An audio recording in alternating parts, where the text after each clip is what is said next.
indodana kaNkulunkulu noma babeyikhuluma kabi bethi khipha amadimoni ngenkosi uBelzebuli, bethi indodana yokuphingwa, uJesu kodwa rose above all of that, and even now abantu umhlaba wonke basakhuluma ngegama lakhe.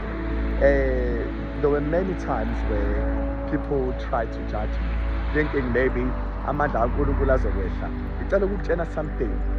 Once isigxobo sagesi safaka uNkulunkulu emzini wakho, you will never run out of electricity.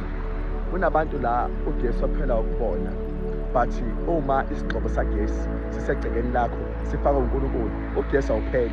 Which is why la izinto ezisho abantu each and every day akumele uyithathe uyifake emqondweni noma enhlizweni.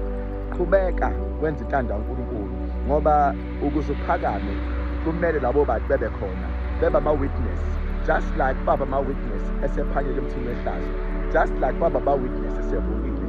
So ngizama ukutshela ukuthini, they will speak about you one day, but for now they do not understand who you are. Continue doing the works of God. Iwona azokukhulumela ukemisebenzi kaJesu manje sonke sesikhuluma ngayo, nawe yakho bazosala bekhulume ngayo. Sebenza khona manje.